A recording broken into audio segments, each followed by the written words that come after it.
অসহায়ের মতো দাঁড়া রয়েছি, আর আমার সতীন আর আমার স্বামী কি করে ফোন টিপতেছে, আমাকে একবারও ডাকে না, যাই বোনে এক লগে দেখি। আমরা এখন ফোন চালাতে ব্যস্ত, তোমার মন চাইলে তুমি আমাদের সাথে জয়েন হইতে পারো, এই পাশে ফাঁকা আছে। দেখছেন কিরম করে কথা কয় আমার স্বামী, না গাইস দেখেন, দেখছেন ওর জন্য কিন্তু আমরা কিন্তু এই সাইডে জায়গা ফাঁকা করছি। দেন, আমি দেন। কিন্তু দাঁড়াও আমি এগুলো শেষ করে নেই। দেন, আমি কিন্তু আপনার- মাঝখানে শুইছি, এই পাশে ও শুইছে, ওর জন্য কিন্তু এই পাশে ফাঁকা রাখা হয়েছে। ও ইচ্ছা করে আসে না আমাদের নামে বদনাম রটানোর জন্য এই কাজ করতে হবে। না না, ঠিক আছে? আমি এনে এসে নিম্নে আধা ঘন্টা ধরে দাঁড়িয়েছি। নারী তো চুপ থাক। অভিনয় করে রে, অভিনয়ের জন্য চুপ আসতে থাক। পারে। না না, এটা কিন্তু মিথ্যা কথা, আমি এনে আধা ঘন্টার মতো দাঁড়িয়েছি।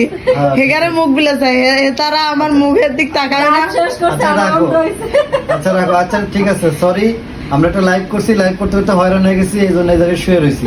ঠিক আছে, এটা আসলে আমগো ক্লান্তি দূর করার জন্য। সে ওখানে দাঁড়ায় আছে, কিছু করার নেই, তাকে ডাকতেছি, সে তো আসে না।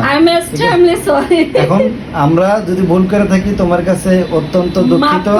না, আমার গায়েসটা যদি ক্ষমা বলে করে দাও, না, আমার ভুল হয়েছে, আমাদের ভুল হয়েছে। আমার ভুল হয়েছে, শোনো, ক্ষমা করে শোনো, দাও। আমার গায়েসের মতামত, গায়েসদের থেকে মতামত নিয়ে তারপরে ক্ষমা আচ্ছা করবো। তুমি কারণ তুমি এরা আমার আচ্ছা, গায়েসটা ঠিক আছে, এই শুনছে। ভিডিওটা যখন আপলোড দিবা হ্যাঁ। তুমি দেখো এটার কমেন্টে তারা কি বলে।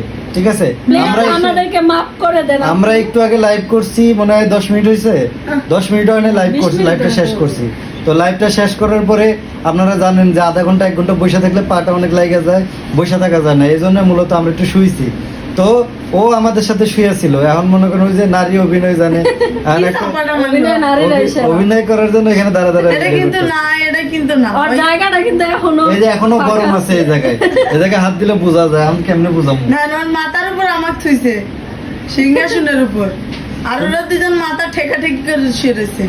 বোঝেন এগারে দূরত্বটা কতটুকু আমাকে তুমি এইভাবে আমাকে পৌঁছে দিলা, নারী এইভাবে অপমান করতে পারলা। নারী এইভাবে এইভাবে কিন্তু তোমারে আমরা এত ভালোবাসি, তার বিনিময়ে তুমি এই প্রতিদান দিলা। শোনেন, আমার স্বামী আর আমার সতীর অনেক ভালোবাসে, ওদের মধ্যে আমি ছিলাম এই দেন বালিশটা।